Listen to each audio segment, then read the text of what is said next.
So everyone, welcome to our Q&A. We haven't done this in a while.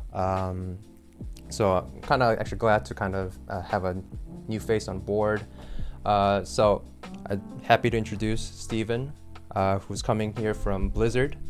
And he's been there for a bit, and he's also taught at different places, so you might have seen his face or you might have attended his class. So feel free to say hi to him if you are here and you recognize Steven.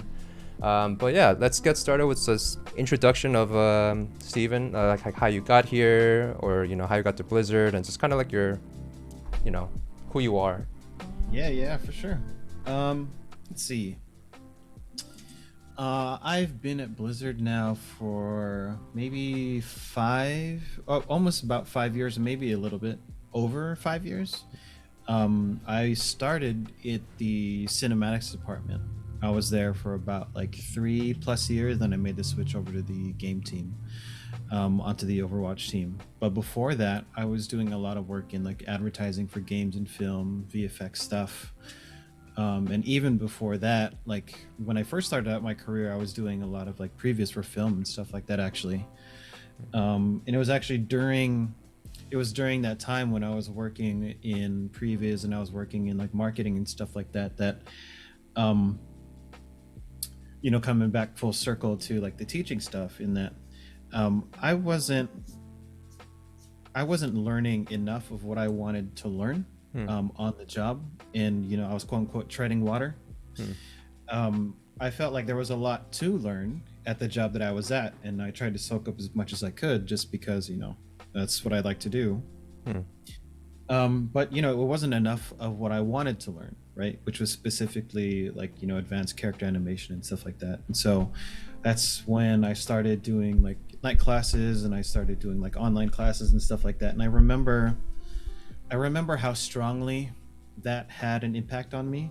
More importantly, how much of a positive impact it had on me, to finally be able to learn from people that had the knowledge that I was looking for, and they were able to help in like any capacity that they could, and like finding a community um, that I could like bind myself to, or could like gravitate towards, because we had the similar interests. Hmm. And I had such a positive experience doing all that, even while working, and I was dead tired. But that's the way it goes sometimes. Sure, sure. But I had such a positive experience through all that, that I've always been interested in like teaching and guiding and mentoring, and like I want to pay that forward. You know Hmm. what I mean? If I could be a part of that positive impact um, that I've gotten Hmm. from you know learning animation and like finding a community, then that's what it's all about. Gotcha. Yeah, for sure. Yeah, and I would love to kind of come back with that because I do have a few questions around that. Um, so in terms of like, how you made that career, jump from like during that moment of when you're doing VFX and commercial or previs, what you do specifically to kind of like, because I'm sure trying to juggle with like full-time work and trying to kind of work on personal stuff on the side Mhm. to get into bigger studios that you're kind of hoping for. Mhm. So specifically for Blizzard, is there something, that you did during that time? So I assume that you took classes online, right, at that time? Yeah, I did. I took classes online. I took them at night, and then every free moment that I had, I tried to dedicate it to the craft, and like to like my skill and all that. And like as far as things that I did while on the job and while working, to continue learning and to kind of like break into like bigger studios and stuff like that. Mm. That's kind of like a two-parter, and that's actually something that I like to talk about a lot, in that doing a full-time job while also like learning on the side, it's a lot. It's a lot Mm-hmm. for anybody, Mm-hmm. right? And it should be noted that like everybody has their own personal balance, right? Whether it's work, life, and other things that come along with that, right? um, Everybody's balance looks different, and you're not going to find, or what someone else's balance is like may not work for you, Mm-hmm. right? So my personal balance is, I like to keep things moving. I like to always be doing something. I kind of get restless if I don't. I kind of get um, bored pretty quickly if I don't, Hmm. if I'm not doing something productive or like that. So for me, it was a little bit of a shift in perspective, and it was a little bit easy for me in that like I could work advertising hours, which is like 9 to 10 hour days, like normally. Sure. Like I could work a full day. I could go home, and then my break from that my work day would be working on my stuff, on my animation stuff. Hmm. And so that was enough of a difference for me to feel like it wasn't really like a giant shift in balance in that like I had to like rest or anything like that. Like my work, the personal work that I was doing was enough of a break or a rest for me, Hmm. quote unquote, from my like my workday stuff. Sure. That to say that, well, that worked for me. It may not work for everybody, but that's what worked for me. Mm-hmm. Gotcha. Yeah, because like I actually was wondering about like how you deal with like work-life balance. Because I feel like that's like a question that gets asked for not just students but professionals as well. Mhm. And again, it's easier said than done, and everyone's different. Kind of like what you said about how people balance things.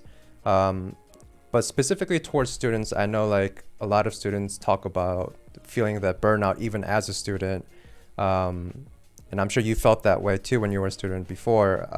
Are there any like specific things that you did that kind of helped you, whether that be finding inspiration or some Mhm. sort of like scheduling thing that you can't you like you wish that students kind of knew more about or practice more to get more of a Yeah. healthy balance? Yeah, man, for sure. I actually, when I was learning, I wish I had the proper perspective to realize that there should be a balance and that like the balance for everyone is different, Mm-hmm. right? Like because it's so easy like while you're learning or while you're a student to draw the constant comparisons of like, oh, they can do this, how come I can't do this, you know what I mean? Mm-hmm. Or like they're doing all this work, that means, or they did all this work, like maybe I should be doing the same, and that's not necessarily the case, right? Mm-hmm. Everybody's path is going to look different, and it should be, we're all individuals, we're all different people, and what works for one person is not going to work for another. But simply realizing that like there needs to be a balance, and then realizing on top of that that like your balance is going to look different, and it's up to you to find out what that balance is, whether it's like working a few hours on Monday, Wednesday, Friday, and taking Tuesday, Thursday to like play with hang out with friends, or like play games, or like get in a workout, you know what I mean? Mm-hmm. um, and even even outside of that, right? Like things you can do like for your mental health and for your physical health too is gonna go a lot farther than you might think. Mm-hmm. Yeah, for sure. Um, and to kind of tie in with that, now in terms of like working specifically at Blizzard, you know, what do you do like professionally now? Especially with your years of experience, like how do you go about, like kind of scheduling out your day, and especially if you are doing a lot of work from home? Because I think someone kind of asked a question here about like, kind of like what your schedule is like when can you take a break? Is it only just for lunch? And like, like how flexible is that? So maybe you can kind of like address some of like, curiosities there and what Yeah, professionals might do. for sure. So in my experience, like in working in different like fields, even though it's all generally the animation industry, like in Sure. different fields, like in games, advertising, VFX, and stuff like that, um, I find that it always differs depending on the field slash company, right? Mm-hmm. As far as like Blizzard goes, I haven't experienced a better workplace and work environment. Hmm. Um, there is all of the flexibility that I could hope for. Um, they take into consideration things that you normally wouldn't find companies do. They go out of their way to make sure that like you're doing good as a person first and foremost Hmm. before you're doing good in your role specifically. And so it's super flexible. There's a lot of trust and responsibility, and that goes both ways, though, it should be noted. Gotcha. So it's not something to take for granted at all, but it's also something that's I feel that like warranted, Mm. and kind of and kind of a almost a necessity in this day and age with everybody, like obviously with the pandemic happening and like Sure. with being able to work from home. Um, and by the way, to everybody here, I hope everyone's. I completely forgot to say this, but I hope everyone's doing all right, happy, healthy in these, especially trying times. So, Hmm. Yeah, for sure.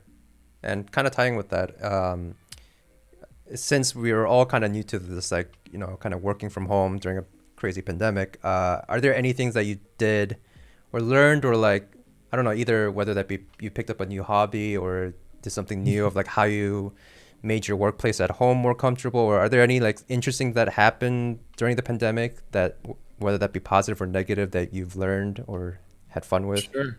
Yeah. So there's this very natural thing that happens when on a commute to work, no matter how long it is, like whether it's 5 minutes, whether it's 10 minutes, whether it's an hour.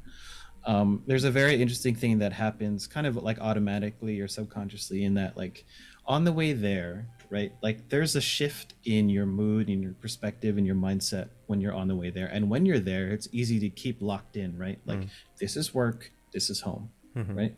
And so when that line gets blurred or when that line gets tossed out the window, Sure. you try and find like creative ways to kind of replicate that, right? Mm. Recognizing that there has to be a shift and there has to be a line drawn somewhere. Hmm. Like recognizing it first of all, I think helps a lot, and then you can kind of diagnose like, okay, what can I do to kind of simulate a workplace, even though like I'm in the confines of my own home, Hmm. whatever that may be. Like this thing behind me, like the divider, helped a lot. Yeah, Like I was about to say it looks really cool. yeah, sectioning off like myself from like the rest of the house and like from my family, like at the height of it and at its most challenging, right? Like because I had to juggle um like myself working from home, right? My Hmm. fiance working from home as well, like Hmm. hearing her at another part of the house, and also being a third grade teacher to my son for a Mm. year. You know what I mean? Right. And that's It's so crazy. like having to juggle like those three things, or just having to juggle like being a parent and also being um you know and also working Hmm. wasn't enough alone. So um you just try and roll with the punches and you just try and do the best you can. Yeah. Like there's no ideal way of doing it. Yeah. I really there is. Yeah, for sure. Yeah, I think it's like I think it's something that people haven't realized fully of like how the pandemic affected all of us. I think we're all kind of like blame ourselves of like falling into this like feeling of like laziness, or like just like this wall that we keep hitting that wasn't there before. And again, I think this is like really not normal, and we're all kind of like trying to like learn how to like deal with it.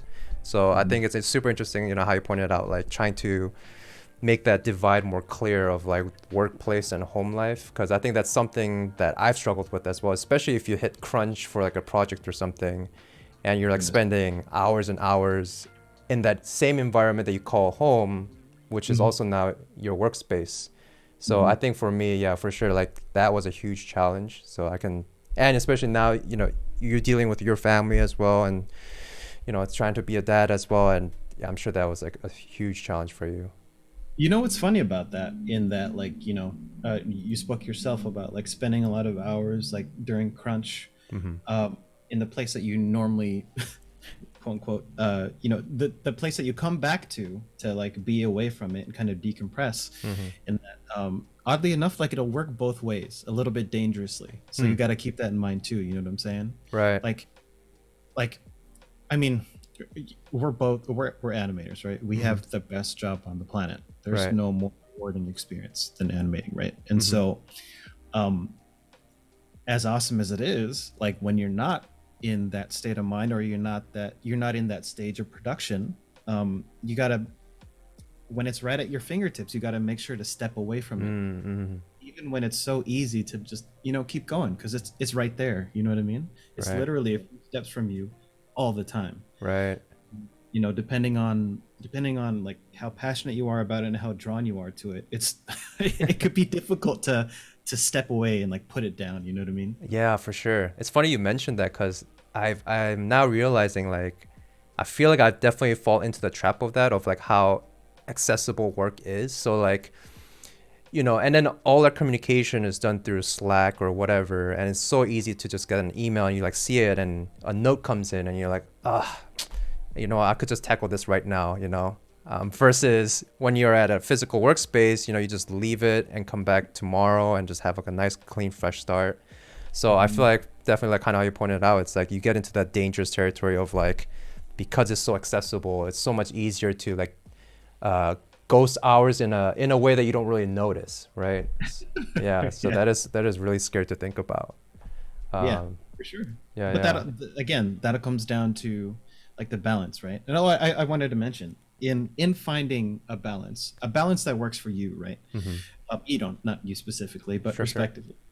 When everyone finds their balance, like knowing that, like now that like you should not be the mentality of like, all right, I found my balance, I found what works for me. This is gonna go great. Your balance will most likely change. It's supposed to, right? As you grow as a person, as you grow like in life, as time goes on, like things are going to be different. Mm-hmm. So you have to expect that your balance is going to change, maybe day to day, maybe week to week. But you know, I think the most important thing is that like you be kind with yourself and you be Mm-hmm. flexible enough to like give yourself the allowance or the benefit of the doubt. Like, you know, it's going to change and it's okay that it's changing. It's supposed to, you know Yeah. what I mean? Yeah, for sure. Yeah. Um, okay, let's bring it to specifically Blizzard stuff. Because I think someone also asked about like some question regarding Blizzard. But what are your? Because I know you've done like various projects, but are there like specific like projects or characters that you liked working on? Is like one of your favorites in terms of like whether that be type of animation or type Mm. of characters or specific like project that I don't know lets you have more creative freedom? Could you talk Mhm. about that? Yeah. Yeah, I'll talk about as much as I'm able to, obviously. Sure. Quite honestly, the stuff that I'm doing right now, I've never felt so fulfilled or complete Hmm. as an artist, Hmm. if that makes sense. Um, yeah, I've had to use like um, every every every every tool on the tool belt, and as far as not just the animation tool belt, right? Like the art Hmm. tool belt. You know what I mean? Hmm. Um, I have to reach so much deeper into like my bag than I normally would if I were just doing, you know, shot work. Sure. And it's been the most pleasant of surprises. Interesting. Yeah. Wow. Um, so you've been on the Overwatch team specifically for a bit, right? Currently. The game Gotcha. team. Mhm. Gotcha. Are there like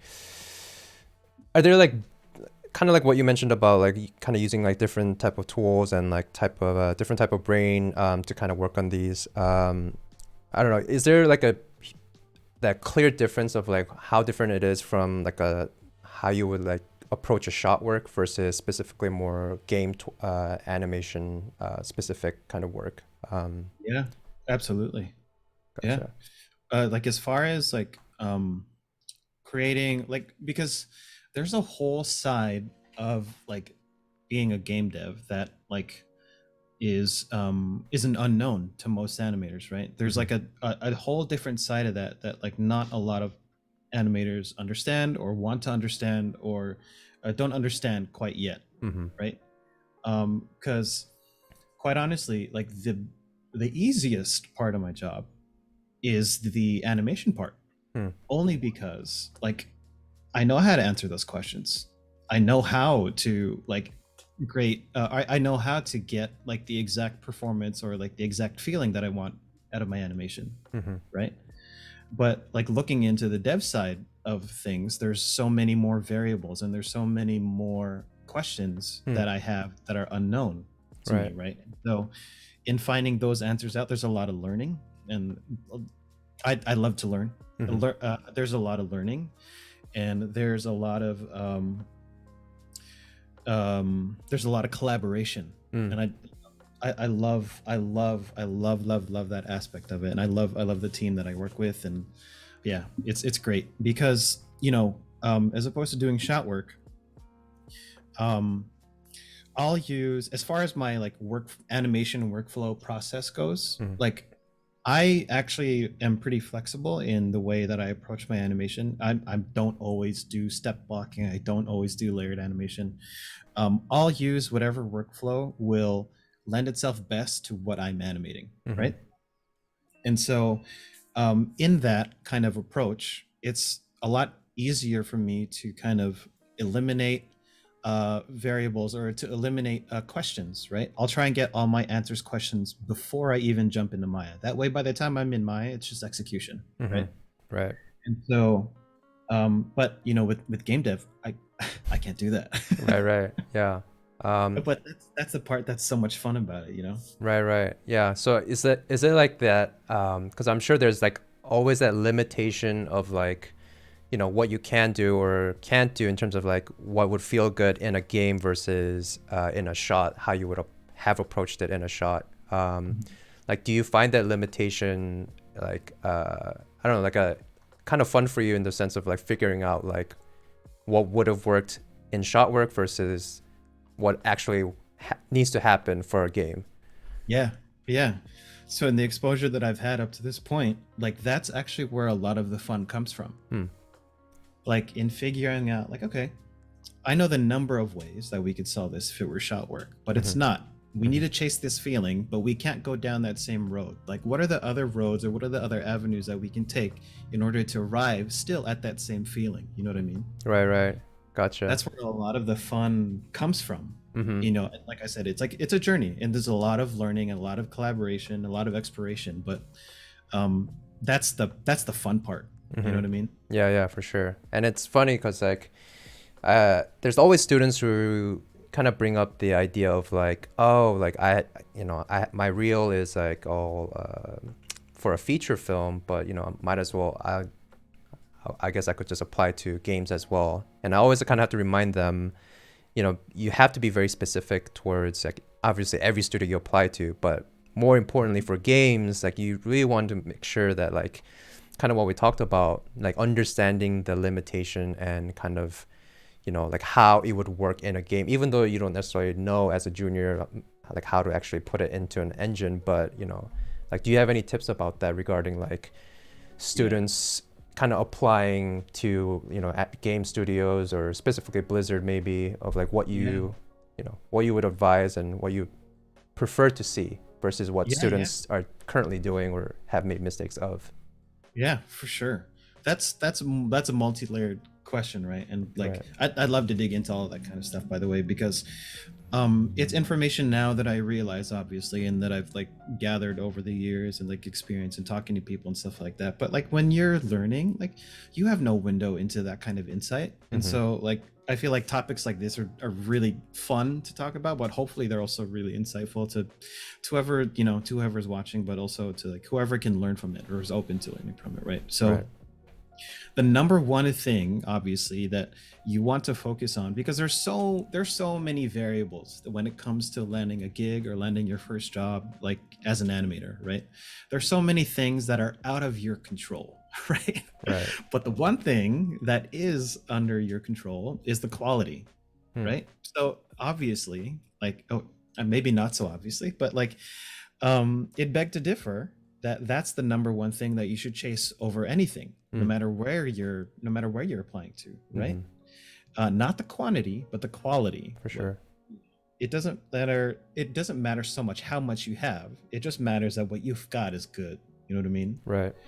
And then outside of that, like what you were talking about um kind of catering your reel to a studio. Mm-hmm. Obviously, like once they get more breadth of work and once they get more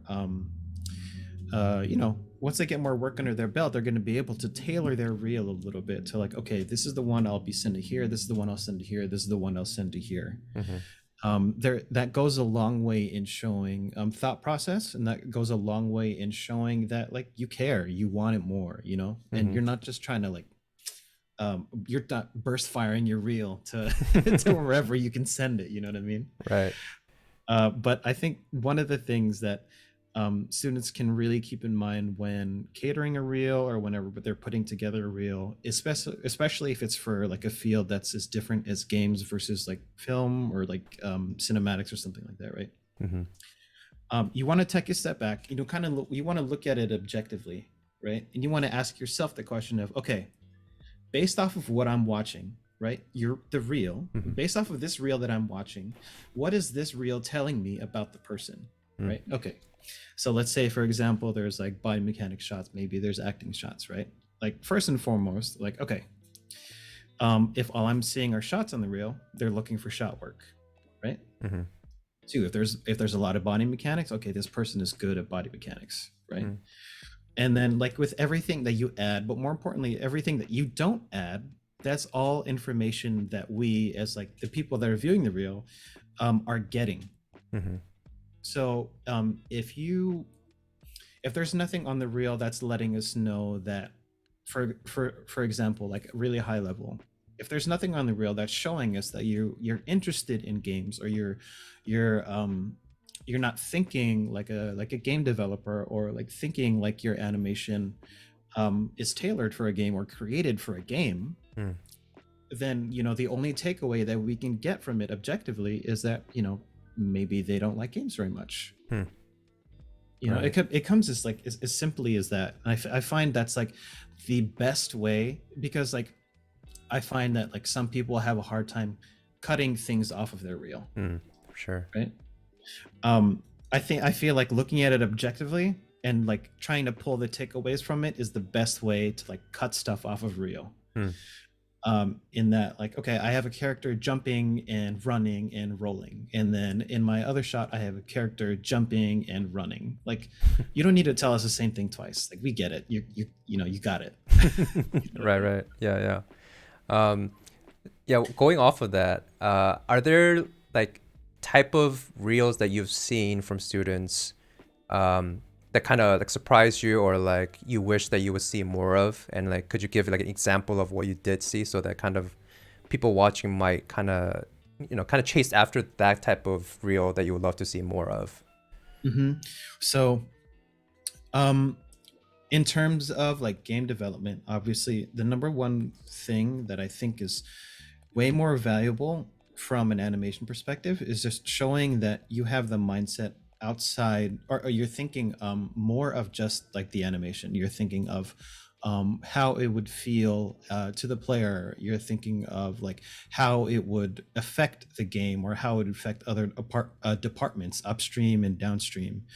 And you're thinking about like not just maybe one single piece of like good animation, but like how that animation might work with a bunch of different other ones. You know what I mean? Right. Showing that kind of a thought process is actually a lot fewer and far between than you might think. Interesting. For game stuff. Gotcha. And do you think that comes with just not enough information out there that students are aware of? Like, do you think there's some sort of like disconnect that students aren't understanding in terms of like how they can cater their reel towards game studios? Because I feel like whenever I talk to students, it's always like this, like, oh, if I can't get into feature, I'll just hop on over to games, kind of mentality of like, oh, if my reel doesn't work for feature, I'm sure it could work for games, because I have a lot of body mechanics that's stronger than my facial animation and whatnot. Do you kind of like see that a lot? And do you like, is there something that like you, I don't know, like advice that you would give to students in that mentality? Yeah, absolutely. Okay, so like to answer your question, yes, we do see that, and we do see that a lot.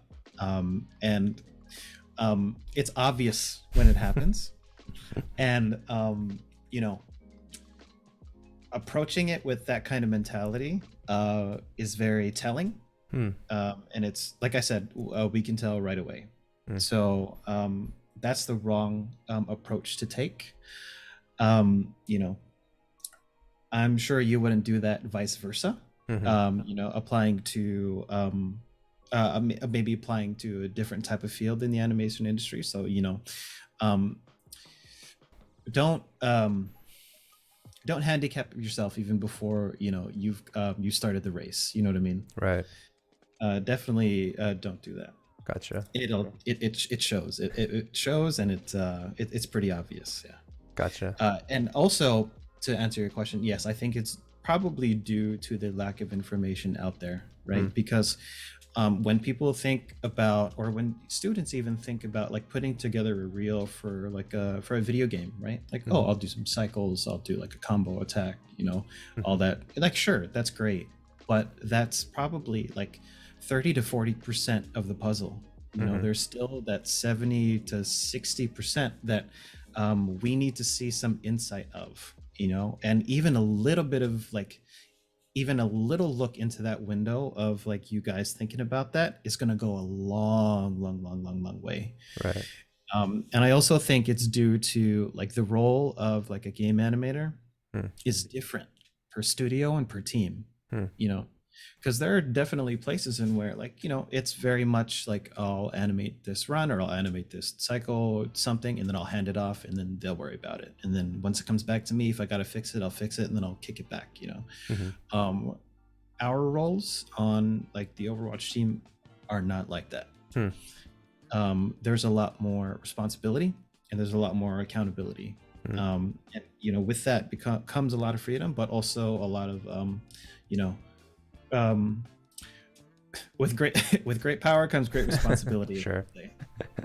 Gotcha. And this is always like something that I think students are always like kind of asking about is like what do you do when you hit like a creative roadblock, especially as a professional. And again, that's something that I feel like we go through all the time, such as imposter syndrome or like literally just a shot that like breaks us.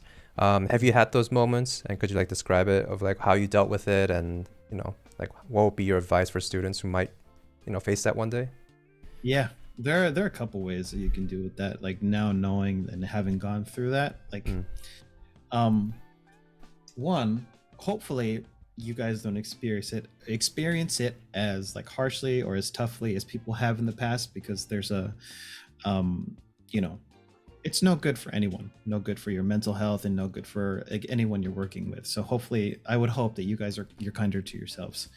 But if that does happen, and it will, because we as artists, we care about what we do, so it's going to happen. Mm-hmm. If you find yourself like in a creative rut or a creative burnout, what I like to do is I like to do something that's the complete opposite of what I'm doing.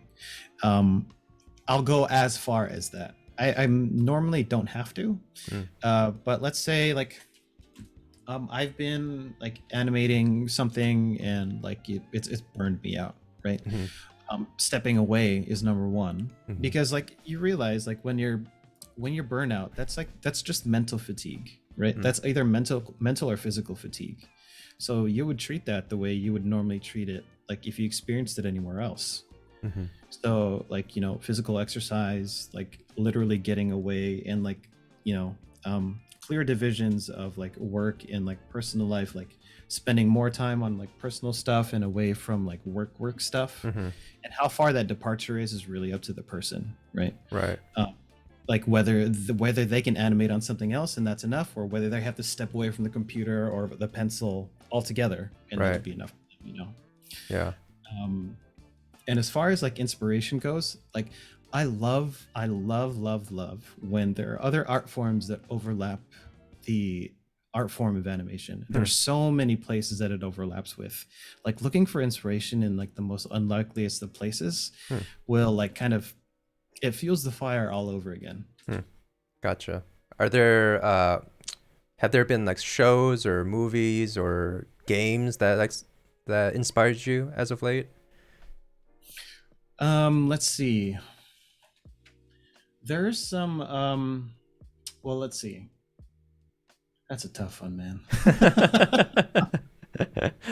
There's a lot, and there's a lot for like a lot of different reasons, right? Sure. Um like as far as like shows, what we've been watching lately is the show called Severance. Okay. We got really good art direction. Hmm. I found there's like there is like a game that I'm playing, like Forbidden West as of recently, and it's really good. Right. Right. It's not too far a departure from part one. It feels like a natural progression. Right. Right. With just added mechanics, but Mhm. I've been playing this game with my son called It Takes Two. Oh yeah. mechanics are very, very refreshing. It takes it back to like a couch co-op, but like when you can look at it through the lens of like, um I'll find, or my son will kind of catch me like, oh, how did you know that we're supposed to go there? Like, you can kind of tell by looking at the art and by looking at the way the game designed, like, okay, we're supposed to go here, Sure, sure. Yeah. um let me see. As far as like movies go, I can't recall. There's so many quality shows like these days that it's like, I feel like this is terrible, but like the commitment of a movie, Sure. you know what I mean? Yeah, I don't yeah. know if I explain myself, but the commitment of a movie as opposed to a show is almost like, I'll get more bang for the buck that way, or like I'll get a return on investment a lot sooner as opposed to a movie. Sure, sure. No, I feel you on that. Yeah. It's funny because like, yeah, some of my friends like they don't have time for to play the full game. So what they do is they just like watch like whether that Yes. be just cut off like all the gameplays or cinematics or Yeah. whatnot. Do you catch yourself doing that too? Every so Yeah, often? Yeah. sometimes. Yeah, there's like, as any like gamer will tell you, I also have like a long list of games that I want to get through. So like, if it's something that I really want to play but I really don't have the time, I'll most likely play it on easy mode, Mm-hmm. or I'll try and find a way to like, the Switch has been great for that. Like the Switch and hopefully like the Steam Deck coming out soon. Mm-hmm. You can pick it up and put it down, and it's really easy to get it and get out of it, right? I'll Sure, be sure. able to chip away at it eventually, even if it's on easy mode, Sure. Yeah, yeah. No, I feel you. Um, but Uh, with like shows and movies and stuff, like you can't do that. no, I feel you. Gotcha. Let me see. Some people ask questions about other stuff on the chat. Let me see. It says, what do you usually have to teach junior animators that they could learn as students? Like something maybe they could have picked up on before to make that process easier or, make them more favorable maybe. Uh-huh. Yeah. So this kind of relates back to something I think I'd posted about maybe, I don't know, a week or two ago, in Okay. that like, it ties pretty closely to like the advice, what's the best advice you could give like aspiring animators, right? Mm-hmm. And I pretty much always say the same thing, and it's not anything like profound or anything. It's just, um just to focus on the fundamentals, Mm. not just animation fundamentals, but the art fundamentals. Mm-hmm. Because um one, in that, there's always going to be some new software, some new tool, some new feature, some new update to like the software you're using, right? But the fundamentals haven't changed almost ever. You know Gotcha. what I Yeah. mean? Yeah. Yeah. The animation fundamentals, and like even beyond that, the art fundamentals Mm. overlap, right? Like they haven't changed in forever, but they overlap not just animation, but almost any art form, Right. you know? And so like by doing that, like the stronger you make your foundation, the stronger you'll be able to build your skills off of that base, you know what I mean? Mm-hmm. And like if it's specifically about the fundamentals of like art in general, not just animation but art, right? Mm-hmm. You'll be able to make yourself that much more valuable, right? You'll be able to cast a wider net in that sense, and like you'll be able to give like meaningful feedback, even if it's not just about animation. Mm-hmm. If it's about shot work, or if it's about like game stuff, like so long as it's some kind of art form, like more or less the fundamentals are going to generally be somewhere around like the same. Mm-hmm. Gotcha. Yeah. No. Yeah. I think that's like it's like such an important topic that kind of is always said, but I feel like it just doesn't get practiced often as enough. I feel like it's like one Yeah. of those things like yeah, like I get Mhm. that, but yeah, because I see it all the time of like when I see students trying to just go way overboard with what they are actually capable of. And Mhm. I'm sure if we spend like a lot of time on it with notes and whatnot, maybe we can kind of get halfway there. But it's like, are you not fully understanding what is happening behind Precisely. those notes, right? So with Yeah. that said, like, I think like while applying notes is great, especially if you're coming in as a junior of like being able to apply notes. But I think it's also that skill set of like understanding how to apply those notes and executing it, you know, and kind of being able to mesh well with the leads or whoever's the supervising or whoever's helping you. Mhm. Um, do you want to like comment on that regard of like the skill set of like being able to apply notes very well and like just being able to work with teams very well versus like someone who might be just very talented but would be hard to work with, you know, like that Mhm. big comparison. Oh yeah, absolutely. So to kind of talk about your point of like, you know, being able to get there with a lot of notes, but making sure like they want to understand, um, making sure they understand the spirit of the note, right? Mm-hmm. And there's that old saying in that like, give a person a fish they eat for the day, but like if you teach a person how to fish, you know, they eat like for a Mm-hmm. lifetime. And Right. that's exactly like we're trying to get across in that like, so in the future, like all we need to, or all that needs to be communicated to you is the spirit of the note, and Mm-hmm. you'll already know how to address it. You Right. know, you don't need any prescriptive feedback at that point. All you need is the spirit of the note, and Mm-hmm. like, gotcha, I know what to do. You Mm-hmm. know. Right.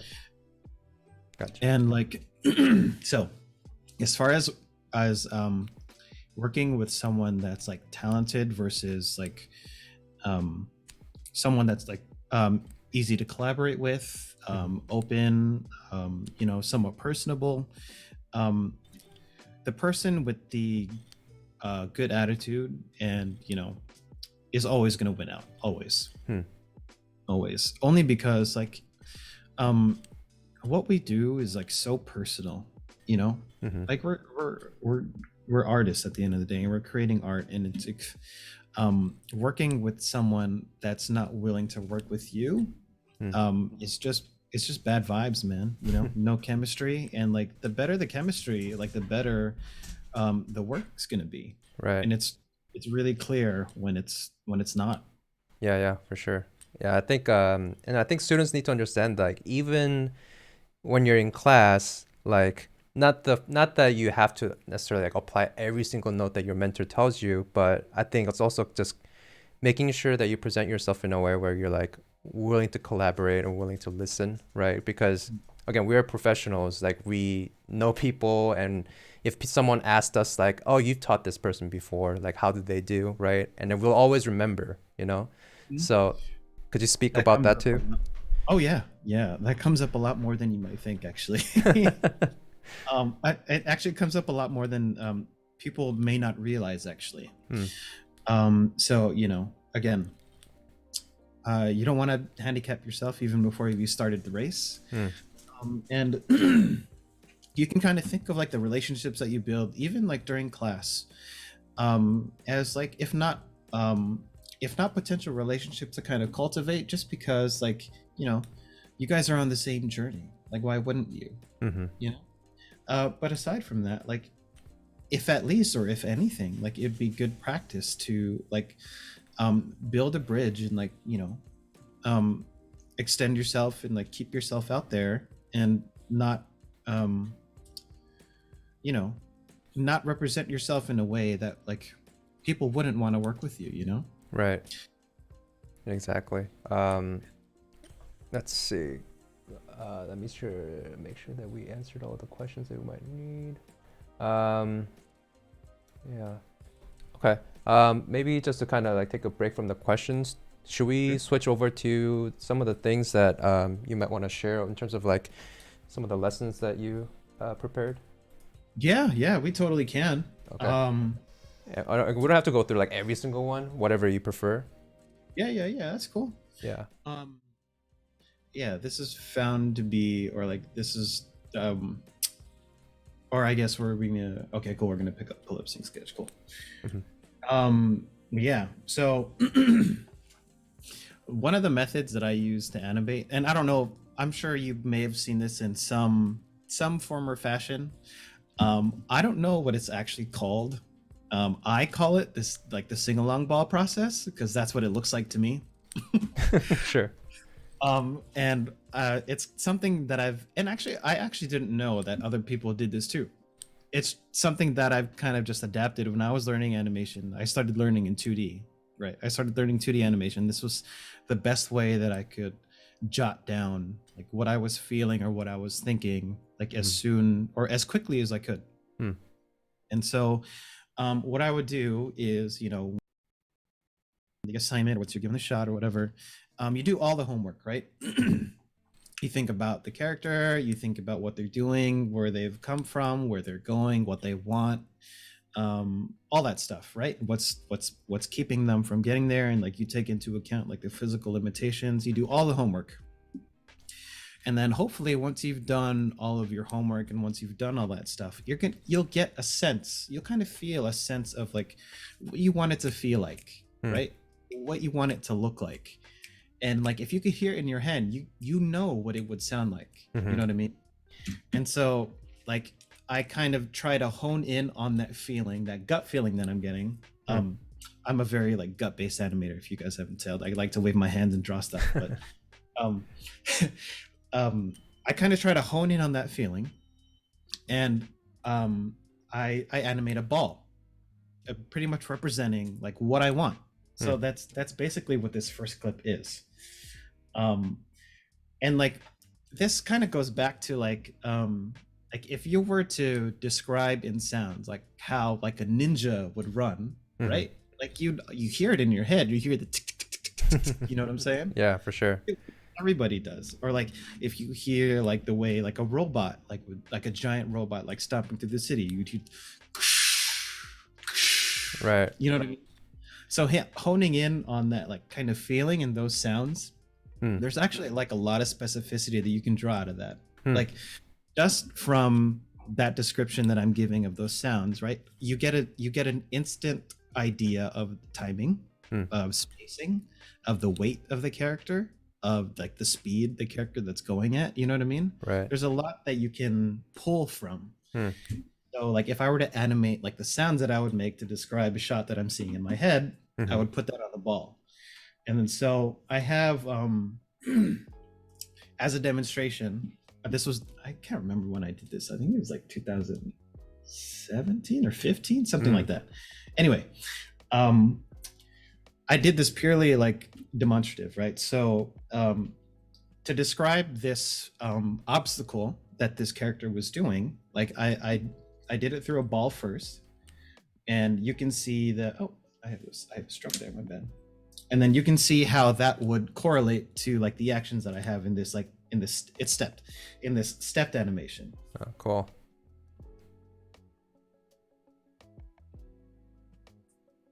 Sweet. Right? Yeah. You can see, you can get a sense of the pacing, the energy, the intensity, and you can get a sense of like the rhythm. Right. Which is why I call it like this thing. It looks like the sing-along ball when you're kids and you're watching like the Disneyland like sing-along videos. That's what it looks like to me. Yeah, that's awesome. There's actually I find there's actually a lot of utility in this kind of a process, right? So if we're looking at the ball and we're looking at just the Y curve, this is what the Y curve would look like. And I use this as my roadmap. I call it my animation clothesline. Gotcha. Because like along this curve, right, I measure out the contrast going vertically and time horizontally. So along this clothesline, I'll have done like a bunch of exploration for poses. And they're really ugly, simple, like gestural thumbnails. I don't care if it looks nice. I don't care if like the anatomy's right. I don't care about any of that. I just care that I got the idea out of my head and onto the page. Right? And so like out of the ones that I've drawn, like, okay, like we're during this like portion, right? He'll be in this running pose. And then like after that, they'll do like this leap right here. And then he'll be in this pose, and this goes here, and this goes here, and this goes here, so on and so forth. And then like basically from there, I try and measure out to make sure that like what I'm working on is all leading to like an accent, you know, so it doesn't just feel flat the whole time. Right. I try and measure out where my biggest points of contrast are, right? So it being small here, I know that's not what I want to build up to. And naturally, like from the idea, you can tell what you want to build up to, right? So here I've got a pretty good amount. You can see like in this amount of time, I'm getting this much contrast. But my biggest is by far one of these places, right? Right. Mm-hmm. This amount of time, this amount of contrast versus this amount of time versus this amount of contrast. So I know that that's the peak, the accent that I want to build up towards. Right. So I got to make sure to manage all the other levels of contrast leading up to that. Right. You know what I'm saying? For sure. And I also got to make sure, like in seeing these like thumbnails, it's like an instant representation of how much shape change I'll get, how much like change I'll get in the line of action, how much change I'll get just in general, right? And if it's too drastic, then I know I'll have to pull back that choice and maybe find out or explore a different pose or something. And then so from looking at the animation clothesline, I can also tell where I'm going to need texture in my shot. Because you can see here, right? Like there is a long stretch of time where there's not a lot going on. You can see in like the TY curve that I have. So that's how I know, like, oh, I need to throw in some texture there. Like the the classic arm swing, you know, the windmill arms. And like just from that, like I can get a lot of specificity. I can try a lot of ideas in a very, very short amount of time. It doesn't require like a lot of resources. It doesn't even really require the rig to be ready. Right. You know? Yeah. I can use the ball and I could use some like really ugly drawings. Yeah.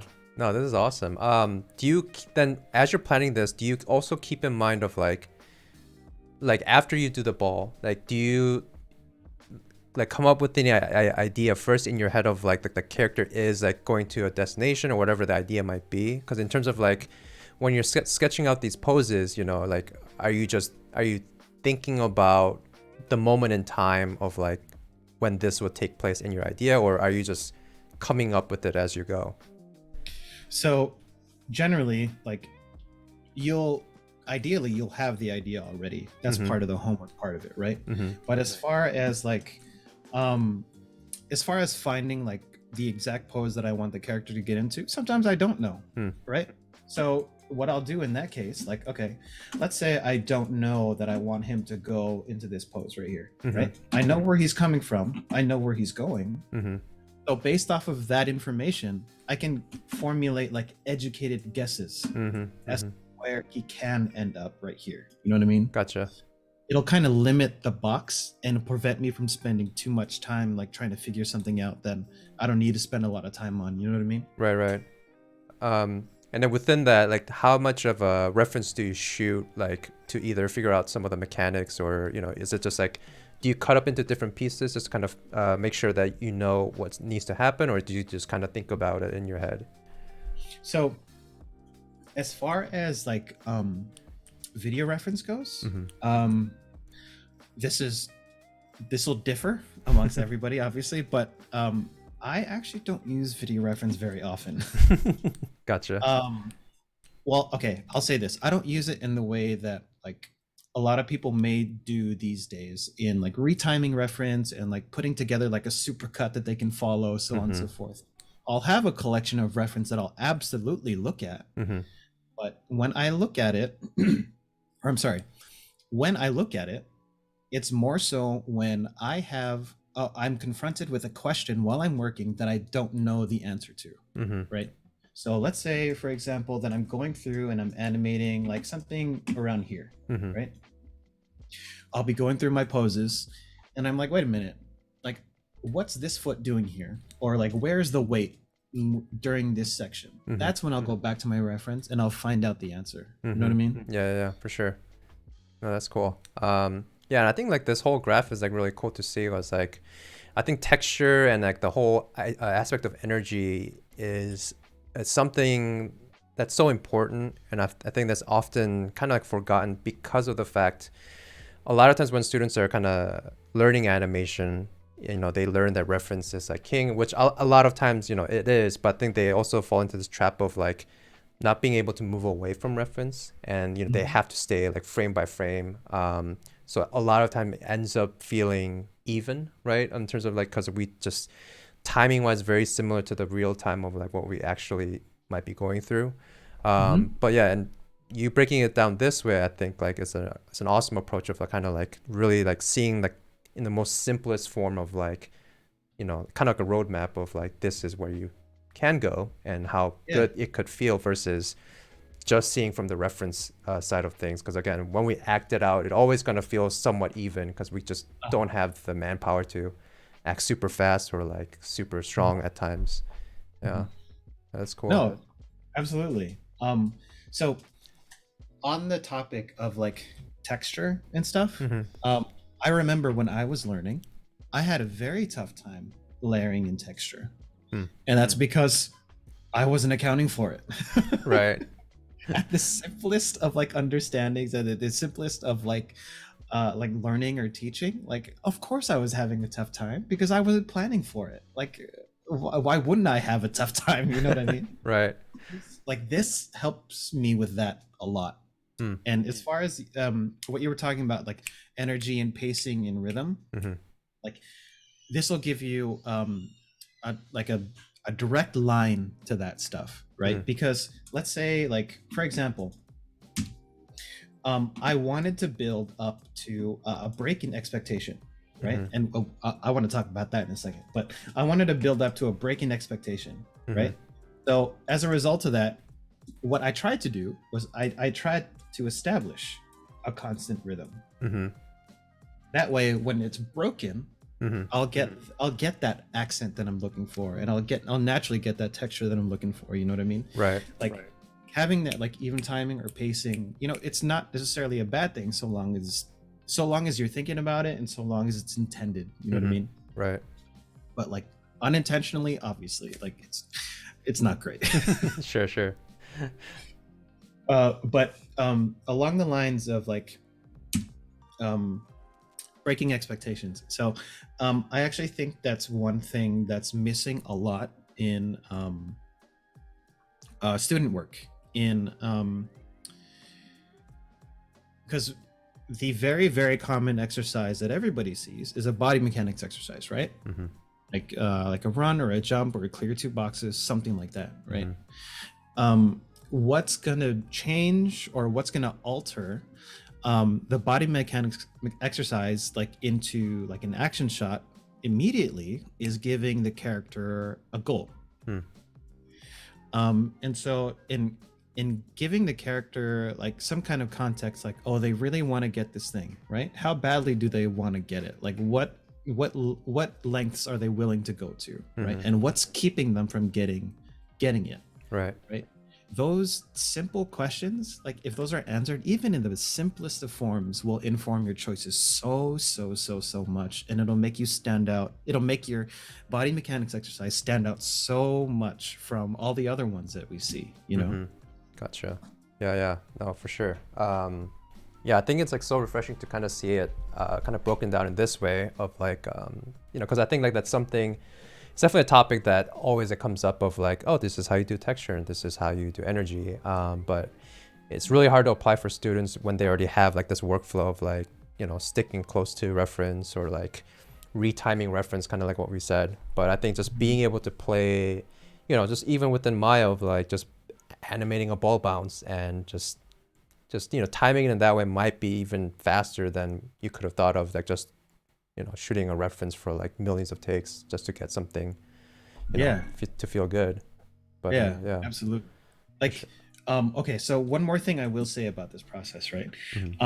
Sometimes it works. Sometimes it works great for this. Sometimes it doesn't. Well, actually, before even that, like, what you were talking about as far as like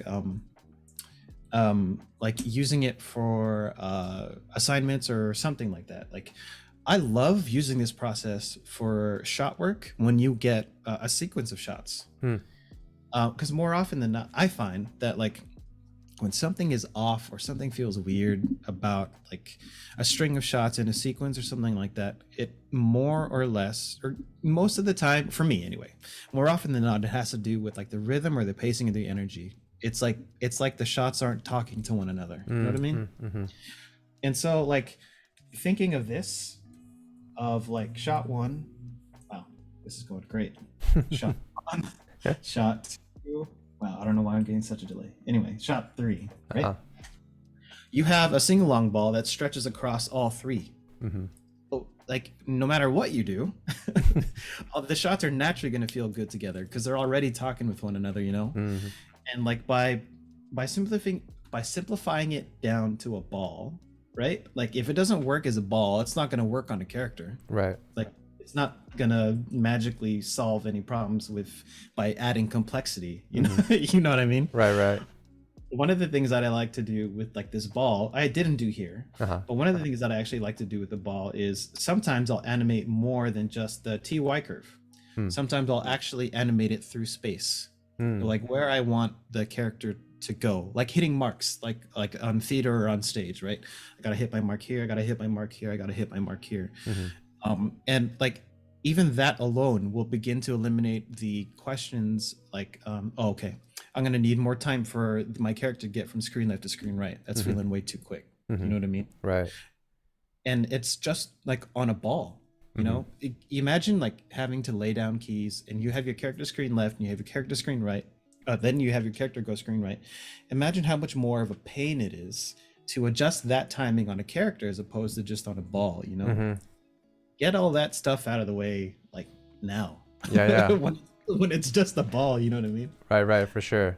Yeah, no, it's cool. And it's also cool like how you work with the camera. And is that something that, again, it's funny because like camera, I think is one of those things of like we tell students like to never touch or like to basically keep it simple as much as possible. But is there something that you could, again, because if the camera is great and it supports the animation, it looks awesome. Especially like what you've done in the demo, like the camera obviously supports the action. Is there something that you could suggest to students who wants to do something like this, or like bigger action shots, like, and how you would use the camera to kind of support that? Or... Yeah, absolutely. Okay, so that's actually one of the things that I feel like is kind of missing in a lot of like modern animation education.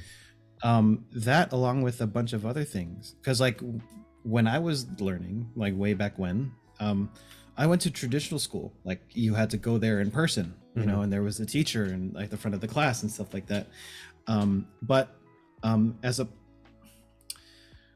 because of that, like learning on a campus and learning a bunch of other things, right? I was exposed to more than just animation fundamentals. I was exposed to like cinematography, fundamentals of design, like perspective drawing and figure drawing, all that stuff, right?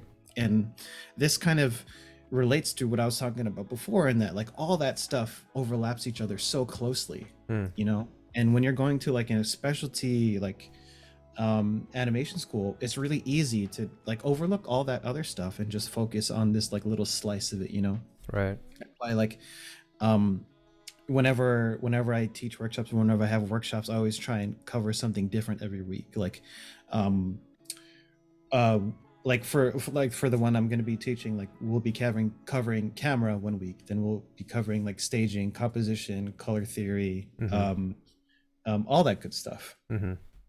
But like for an action shot specifically, as far as cameras go, like clarity is king. If it's not clear, it does not matter how cool the animation looks. You know what I'm saying? Right. Like if nobody can tell what's happening, then it doesn't matter at all. Right. Yeah. So obviously that's the number one rule. The second rule, obviously, for the camera is to give the audience the best seat in the house. So that definition of the best seat in the house is always going to be different, right? So let's say like you're doing some kind of establishing shot, and maybe it's creepy, and maybe it's like a horror or something, right? So if that's what your goal is, the best seat in the house may not be like putting the camera right in front of the character. Maybe it's a little bit further away, maybe the character's a little bit off center, maybe there's a little bit of a Dutch, because you want the horror, you want like the uneasiness, you want all that stuff. That would be the definition of the best seat in the house for that. You know, right, not just the optimal viewing point. Exactly. Right. Yeah. It's funny you mentioned that, like, of like just understanding like different like elements from like you know, whether that be design or cinematography. I think it's so important, and your experience with Previs, I'm sure, like also helped a lot too. But yeah, I feel like that's like one of those things that because you know, students would ask like, oh, do I absolutely need to know 2D, or do I absolutely need to know this and that to do 3D animation? But you know, kind of like this example here with of like just by having somewhat, you know, good understanding of like what needs to happen or what might need to happen with good cameras and whatnot, it just makes your animation that much better, right? So it's just like you don't necessarily need to have it to make it to the industry, but if you do have it, like the resource that you do have is like awesome, right? Yeah. um I think you nailed it in the head on the head, man. In that, like the that's a classic question, right? Like, do I need to be able to know how to draw in order to do like animation these days? Like, the answer is no. mhm, Like, absolutely not. You don't. Like, even when, um, like, even in the like the simplest of forms, like, no, you absolutely don't. Or like, it's the same reason why, and it's actually a loss on a lot of people, in that, like, when you learn traditionally, they have you do like a bunch of life drawing or a bunch of gesture drawing and stuff like that. It's not so you can get good at gesture drawing or so you can get good at life drawing. mhm, It's one, or I'm sorry, it's so um, you can learn to observe and identify. And it's more important that you understand what you're doing, more so than like learning how to draw nice. So like, the idea behind like life drawing and gesture drawing is like you be able to find the line of action, right? mhm, The gesture, the contrapposto, where the balance is and stuff like that, and how each of the components of the body like relate to one another, mhm, right? You don't have to know how to draw that, you just have to know how to understand that. You know mhm. what I mean? Right. Yeah, The it's understanding is so much more important than the actual like physical skill of being able to draw well, quote unquote. right. Yeah, no, it's yeah, it's definitely important because like I think like especially like when it comes to teaching fundamentals such as like good posing and whatnot, and like, you know, I think like we can give as much notes as possible or like these drawovers or whatnot, but you know, at the end of the day, like you're gonna have to execute it. You know what I mean? And especially if we're not like, good drawers of ourselves, that we can't help you like to make it like a beautiful pose. So you know, I think it's very important for every student to kind of understand that like be willing to expand your knowledge outside of just Maya, outside of just animating in 3D, like, you know, whether that be learning more about cinematography or, you know, story, Uh-huh. you know, design. Yeah, I think like that's like so important to kind of just, you know, just make you a better artist that has like all these resources like in your head, being able to just execute. Yeah, absolutely, man. And like, I mean, I get it. Like, you guys want to, like, everybody wants to animate. Like, animating is obviously like amazing, but like dabbling into these other like overlapping art forms or like these other fundamentals, like you don't even have to go that deep. You know what Mm-hmm. I mean?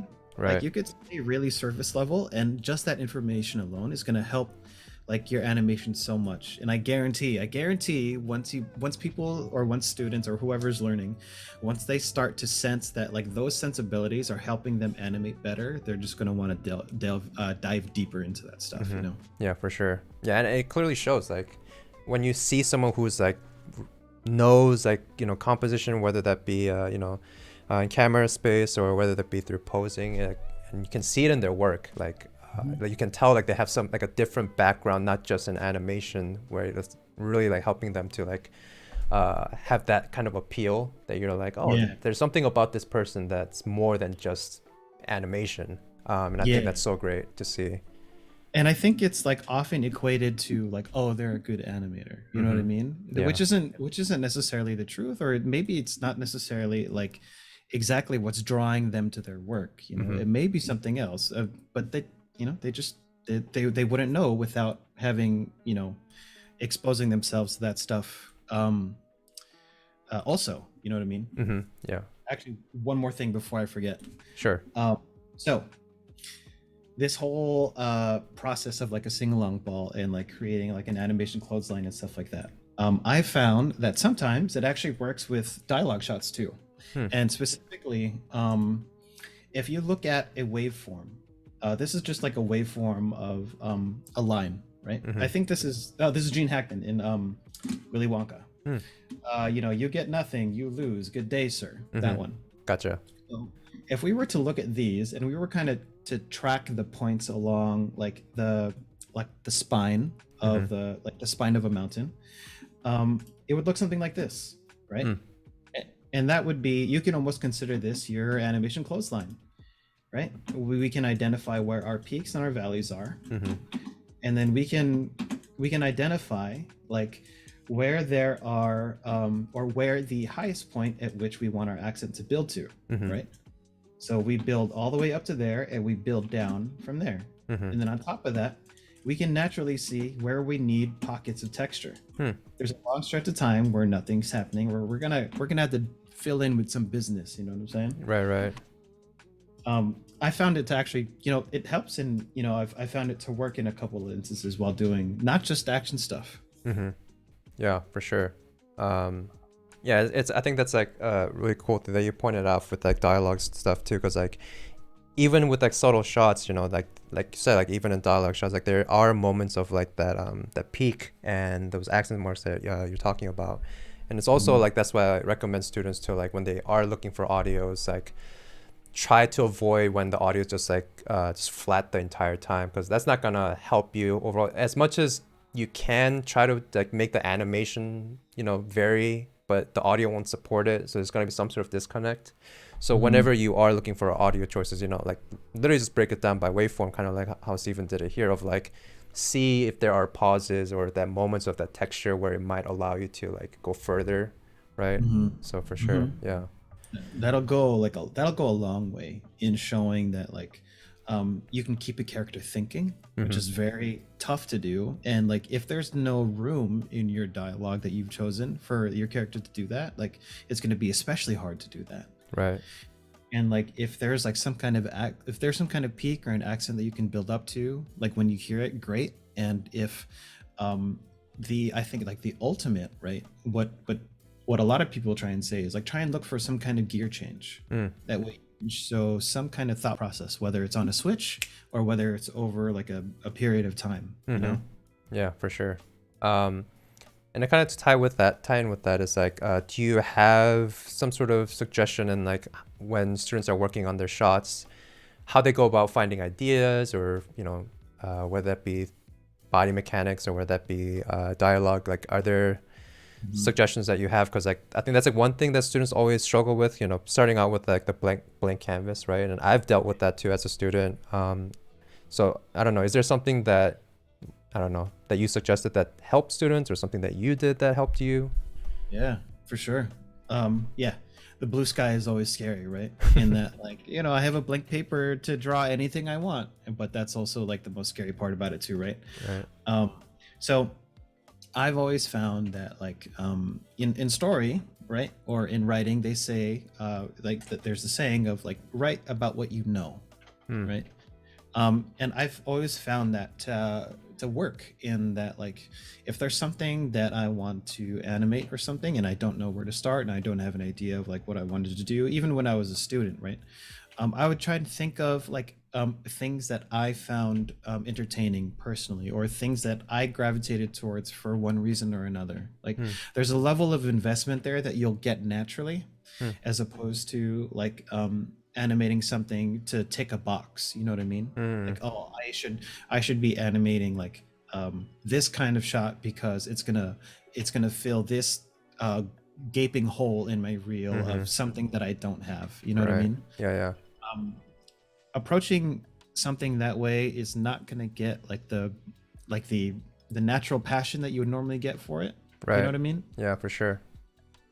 Yeah, I've always found that to help. yeah. No, that's true, because like I think that's also something that I face as a student, is like you would watch all these like great reels by professionals or students who got into these bigger studios because of their reel, and then you would like study their reel, like, okay, what is it, something they have that I don't have, and you kind of try to create like an alternative version of it, and you put into your reel hoping that that's what's happening.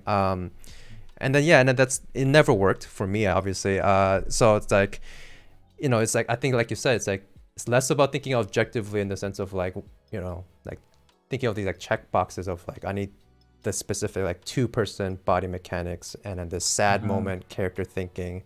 And I think if you just think more in the sense of like, whether that be something that you've learned from your own life or some sort of experiences that you're interested in, I think like that process of like animating just becomes even more enjoyable, because now you have that connection, and that you're actually closer to the character, and that shot ends up being that one shot that gets the studio to kind of be more interested in who you are, because they're it's definitely has like that more appeal. They haven't seen it before, so I Mhm. feel like that's worked for me, especially.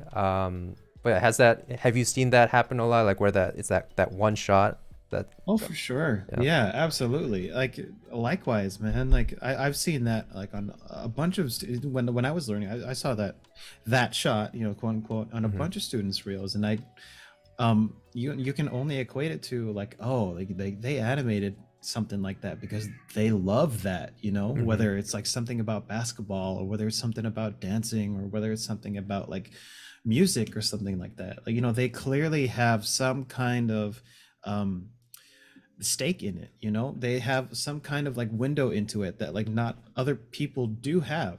And like you get like the passion, and the added incentive is free Hmm. on that. You don't have to get yourself interested in it to work on it. You want to work on it because you know what it's like to be in that character's shoes. Right. Yeah. No, that's awesome. Yeah, and then just to kind of tie it back all in, like, um, as you're coming into Kyosho, and like, we're super excited to have you. Like, are there things that, like, obviously, because like you've taught at different places, and is there something that drew you specifically towards Kyosho, and like, is there something that you want to, you want to be able to bring to the students at Kyosho? Yeah. And I don't know, something that students can look forward to, especially if they're interested in like the upcoming term with you, of like, what they can learn versus like in other schools and whatnot. Yeah, for sure. I think it's a lot of actually what we spoke about today, like kind of coming up naturally in that, like, I love to talk about like overlapping art forms and how beneficial those can be to the art of animation, right? Because Hmm. like I think we had touched on it in a little bit in that like a lot of um, online classes or workshops or like schools, they're very focused on animation, Hmm. almost to a detriment, almost, Hmm. right? Whereas like there's a lot that's left to be learned about camera, color, staging, composition, fundamental design, all that stuff that we had mentioned previously.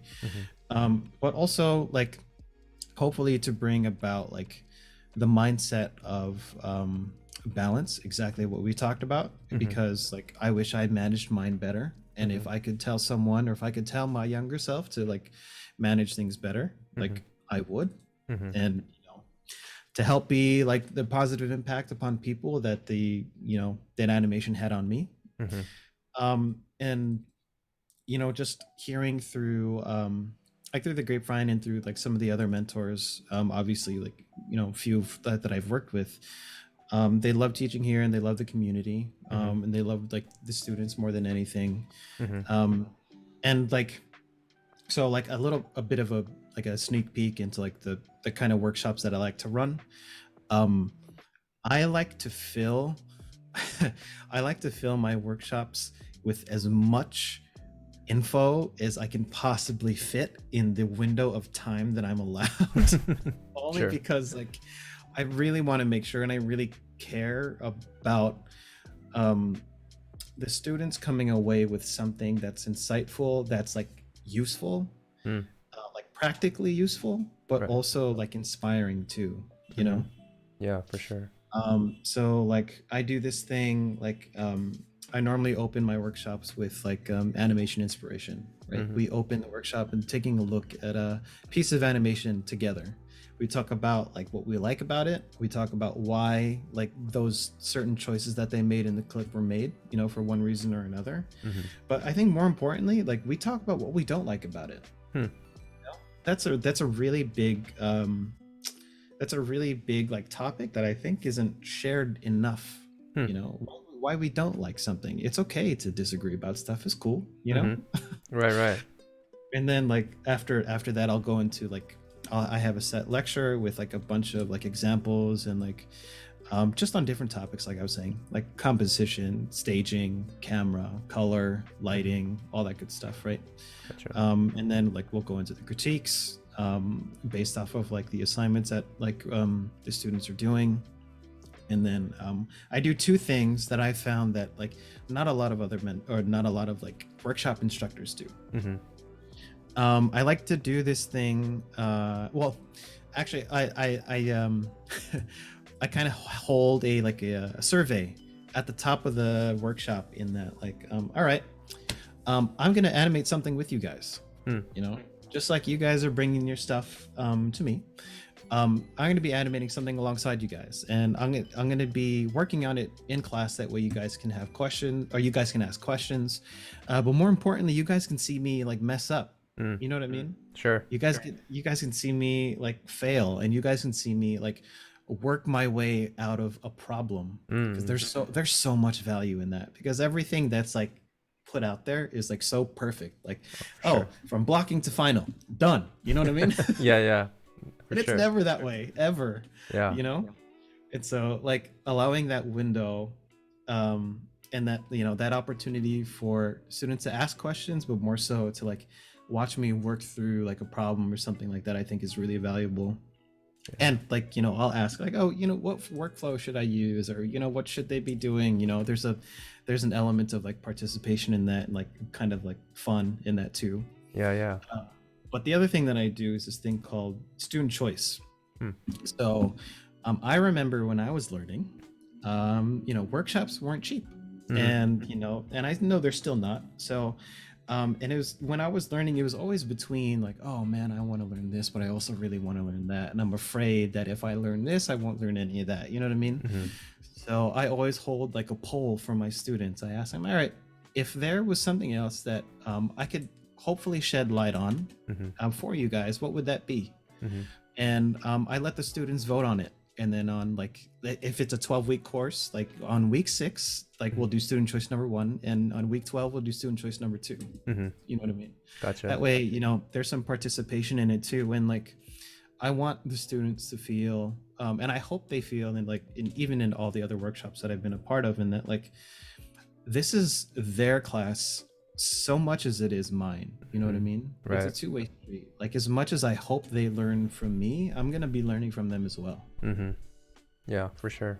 Um, yeah. Sorry, I hope I that was a lot. I hope I answered your question. No, you did. No, it was perfect. Yeah, and I think that's why, like, I think a lot of your mentality of like how much you care and how much you devote your time into like making sure that all the students are getting uh, all the information they expected and also the information they didn't expect, right? And I think, you know, the fact that you decided to come here, I think it's awesome because I think, you know, this place is all about that, of like that flexibility between the mentor and the class, of like just figuring stuff out as you go, right? And then kind of how you talked about even the vulnerability of like showing that we're not perfect either, of like that we're also making mistakes. And I think like just kind of just showing the honest side, and the, you know, that genuine kind of connection between, you know, the mentor and the class, I think it's awesome to see. um so I'm yeah. really glad you mentioned that, by the way. The idea of like the flexibility, and more so like leading to like, because again, when I was learning, there was very, very, very high pressure on making sure, like, in my, you know, traditional school, not necessarily my online schools, but Mhm. or yeah, more so like sometimes that too. Anyway, Sure. there was a lot of pressure, um, or it felt like anyway, right? There was a pressure to be able to deliver every week or every assignment, right? Hmm. And that's not counting the pressure that you put on yourself as an artist, or as like someone that wants to be an animator. Hmm. You know, that's a lot of pressure to put on someone, like, especially if they got a lot of other stuff going on outside of, you know, their animation learning. Hmm. And like, as much as possible, like, i I would prefer that like the students' work and their students' like learning experience and their animation does not come from a place of pressure. You know what I Mm. mean? Right. You know, we're animating stuff. Like, you should, you know, there's pleasure in the process. Like, the reward is in the work. You know what I'm Hmm. saying? And it's important that you enjoy the process and enjoy the process of learning. I very much do, and I still do. Hmm. And you know, I hope that's something that they take away. And as far as like flexibility goes, you know, I make myself as well as the workshops as flexible as possible, Hmm. in that, like, you know, um I encourage them to reach out to me as often as they want. I try and make myself as available as possible to them, even after the class is over. And even if it's like a question like non-related to animation, like due to my background, I'm able to help out with stuff more than just animation, like maybe some rigging or some modeling or something like that, right? Right. And if if people don't want to miss class but they got somewhere to be, right, like we can, this has happened a number of times, and I've told my students like, hey, if you guys want to show up to class but like you've got somewhere to be, but you still want like live feedback and you still want the opportunity to be able to ask questions live, like I get it. Like come to class, we'll do your critique right away, even before we do anything else, and then if you got a jet right after that, no problem. Go for it. Yeah. For sure. Yeah. And again, yeah, KYOSIL is like a place where, it's allowed, like all the students that come in here, it's like you guys are allowed to, like some students like don't necessarily show a shot ever. And they just attend class and then their camera might be off, but they're always there. They're always attending. So for me, like that doesn't necessarily show me that they're lazy or anything like that, but they're still learning, although they're just seeing just like feedback or the demos. And then I would always like get a message where how they say like in my mind, I'm like, oh, I really hope they like learned something, or I hope they got something out of it. And they always say like how much they appreciated just like being there and just seeing like the feedback and how much they've learned from that. So I think like for me, having created this place of like this this safe space of like students and professionals just come and just connect, right? And just like spend our time just like learning together, because again, I think professionals and students, like there's definitely like no like hierarchy in terms of like just because we're a professional we don't make mistakes, or we always like make perfect choices, right? We're just human beings at the end of the day. We're all trying to figure stuff out, and we don't necessarily have all the right answers. So having the open communication between the students and us, and like if we make a mistake, like you can call us out on it, of like, oh, I tried to apply your note but it just didn't look good, and we'll be like, great, like we want you guys to like explore like if the note does work or if the note doesn't, rather than just like let's just like doing it just because it's a no. Like we want you guys to question our choices and your choices as well, right? And I think having Steven here as well, with like his background and his amount of knowledge, and like not just in animation but in all these different avenues, I think it's like a really cool way to learn. But yeah, awesome. Yeah, for sure, man. Well, thanks for having me. Oh yeah. No, I no. appreciate it. No, thanks for coming along. And again, yeah, it's not like KYOSIL is like we rarely like like bring on like just like professionals, like again, it's a difficult industry in the sense of like education. I think it's like a whole nother like topic of like it's a lot of responsibility, and I don't think many professionals realize of like how much work should go into education, because again, every student learns in a different way, and I don't think it's like a one size fits all, right? And I'm sure you can speak on that too, Steven, about like no, absolutely. I love that sentiment. I love it because it's okay. Yeah. So in regards to like the topic of like teaching and like and stuff like that, it's a lot. Not is it only a lot of work, but it's also a lot of responsibility. And I actually think that that responsibility shouldn't be taken lightly. Because again, I equate it back to like the student version of me, like and how much it meant to me and how much I put into it. Like if someone, like, thank God I had a positive experience, because like if someone took it not as lightly as like I may have experienced, right, that would have been a terrible experience for me. Right. There's a lot of responsibility that comes with it, and it should be given like the time and the weight that it deserves, And is in regards to like learning being like not a one size fits all, it absolutely should not be that way. Mm-hmm. Like for as many people there are going to be attending, for as many students there are out there, there should be that many ways of learning, or there should be that many different learning curves, you know, that there should be that many different ways of animating, you know. Right. That's one of the great things about like just art in general, but animation too, like Mm-hmm. in that like you're not going to find one way to do it. And I've talked about this before in that like I like to draw the analogy of like, you know, everybody just wants to make it to the party, you know. Some people will drive, some people will walk, some people will take a bike, some people will carpool, you know. It's all good, right, so long as everybody gets to the party. And that's what I hope, you know, all the other students in the community want for each other too. Mm-hmm. Yeah, for sure. Yeah, it's definitely like, again, yeah, everyone's at a different pace in their life or different points in their life. So, it's, I think, again, hearing students about like, that they're burning out like from school alone, I think it's so disheartening to hear, because I think those are the crucial moments when we should be learning about, how fun animation can be, like how fun art form is, and the fact that we can do it as a profession, I think itself is just like just a crazy thing that we're able to get paid to do that, right?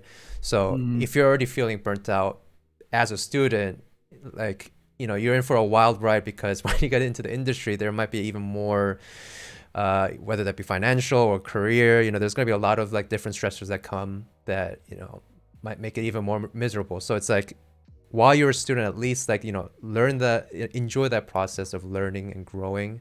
And mhm. you'll make mistakes along the way, but again, it's like, even when you're a professional, you'll make that mistake too. But I think it's more about like what you do with that mistake that you've learned from, and hopefully you grow from that, and you understand like how to approach it in either a different way or a better way, whether whatever method that you find. But yeah, it's like just take your time, right? And whether that be you're showing your work like every week, every other day, or not at all, whatever Mhm. as long as you're communicating with your mentor of like, what you need and how you can learn the best at this moment, we'll be honest with you as long as you're honest with us, right?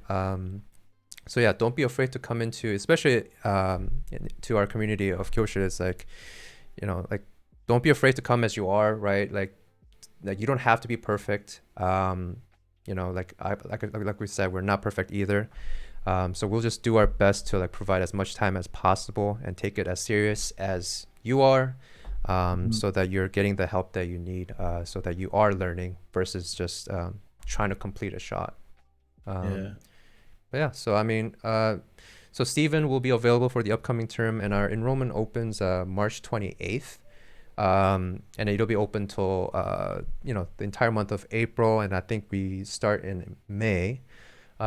So again, it's not that much time actually. So yeah, next Monday is when it'll open. So people who have applied, you will get an email if you have been accepted. Again, you kind of just need to know decent, like some knowledge of like animation for us to bring you here, just because if you're as a straight beginner, we're not set up in a school way where we can help you to like start from like ground zero all the way up to up here. So as long as you know how to animate and you kind of get the understand of the decent amount of the foundation, like we'll be happy to have you. But yeah, if you're interested with Steven, just like make sure to check out the website, and you can read more about his bio on the website as well. But yeah, any last closing statements, Steven? No, not necessarily. Really just, you know, to everyone that's tuning in, thanks for being here. Thanks for being here. Thanks for listening. I hope even in this short amount of time that we've had, you found it insightful and helpful. And dude, thank you for again for having me and for hosting this. I really appreciate it. Yeah, for sure. Awesome, guys. So yeah, catch Steven later, and again, if we have time to do another one of these like Q&A, or just like time to hang out, we'll also do like another maybe webinar or something for those who have were unable to attend either this Q&A or just even the class. Maybe we'll hold it. But yeah, hopefully we can catch you guys in class, especially with Steven. Yeah, so we'll end the stream here. Thank you guys all for showing up. Yeah, and have a great Wednesday. Cool, guys.